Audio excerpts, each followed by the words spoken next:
যে ক্ষয়ক্ষতি হোৱা লোকক বা গৰাখহনীয়াত মানে গৃহহীন হোৱা বা ভূমিহীন হোৱা লোকক সহায় কৰিব পৰা যাব নে নাযাব। প্ৰথম কথা, তেখেতসকলৰ তাৰ পৰা যদি তাৰ চাৰ্কল অফিচাৰ বা উপায়ুক্তৰ জৰিয়তে আমালৈ সেই ক্ষয়ক্ষতিৰ তালিকা নিয়মমতে আহিছে, আমি টকা পইচা দি আছোঁ। কিবা কথাত যদি কোনোবা ঠাইৰ পেণ্ডিং আছে, আমাৰ ইতিমধ্যে পুনৰ আলোচনা হৈছে যে এই কথাখিনি আমি অতি সোনকালে দি দিম। আৰু তেখেতৰ তাৰ তেনেকুৱা পেণ্ডিং কেছ হ'লে যদি পৰি থকা কথা আছে মোক অকণমান জানিবলৈ দিলে মই অতি সোনকালে তেখেতে দিয়াৰ এসপ্তাহৰ ভিতৰত সেই পইচা ৰিলিজ কৰি দিম। এক নম্বৰ কথা হ'ল সেইটো, যদি পেণ্ডিং আছে। দ্বিতীয়টো মই কওঁ যে গৰাখহনীয়াৰ লোকক পুনৰ মাটি দিয়াৰ নিয়ম আছে, নাই বুলি মই নকওঁ।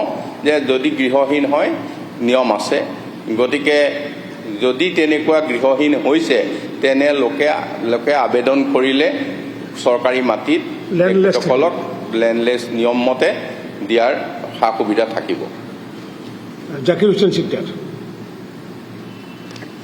অধ্যক্ষ ডাঙৰীয়া, মন্ত্ৰী ডাঙৰীয়াই উত্তৰ দিছে বিভিন্ন জিলালৈ এডভান্স পুঁজি 2026-27 বিত্তীয় বৰ্ষৰ কাৰণে পঠাই দিছে।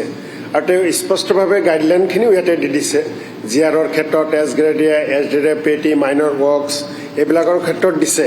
কিন্তু দেখা যায় যে PWDৰ কাৰণে কিমান টকা, পাৱাৰৰ কাৰণে কিমান টকা, ছ'চিয়েল ৱেলফেয়াৰৰ কাৰণে কিমান টকা, এডুকেশ্যনৰ কাৰণে কিমান, PHCৰ কাৰণে কিমান, গোটেই দিছে।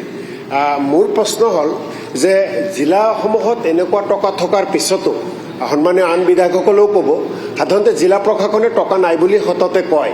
গতিকে মন্ত্ৰী ডাঙৰীয়াৰ পৰা মই এটা নিৰ্দেশনা বিচাৰিছোঁ জিলা প্ৰশাসনলৈ যে অলপ কম পৰিমাণৰ টকা হ'লেও এই টকাৰে যাতে কামখিনি কৰে। সাধাৰণতে কামখিনি বেছিকৈ নকৰি ইয়াতে ডাইৰেক্ট ধৰা আছে কিমান কৰিব পাৰে। গতিকে মোৰ এটা মন্ত্ৰী ডাঙৰীয়ালৈ অনুৰোধ যে জিলা প্ৰশাসনলৈ নিৰ্দেশনা দিব লাগে, যিখিনি টকাই আছে তাক কামত ব্যৱহাৰ কৰিব লাগে য'ত প্ৰয়োজন হয়। মোৰ প্ৰশ্নটো হ'ল যে শিৱসাগৰ, যোৰহাট, চৰাইদেউত ইতিমধ্যে প্ৰাকৃতিক দুৰ্যোগ হৈছে, আমি সকলোৱে দেখিছোঁ, বা উজনিৰ আন জিলাসমূহতো হৈছে। ইয়াতে মন্ত্ৰী ডাঙৰীয়াই উল্লেখ কৰিছে যে যোৰহাট জিলাত এডভান্স 66 লাখ টকা আৰু শিৱসাগৰত 97 লাখ টকা ইতিমধ্যে এডভান্স দিছিল। মোৰ প্ৰশ্ন হ'ল যে এই উজনিৰ জিলাসমূহত পুঁজিৰ কিবা অভাৱ হৈছে নেকি, পুঁজি এইকেইদিনত মোকলাই দিছে নেকি, কিমান পুঁজি মোকলাই দিছে, এই কথাখিনি মন্ত্ৰী ডাঙৰীয়াৰ পৰা জানিব বিচাৰিছোঁ।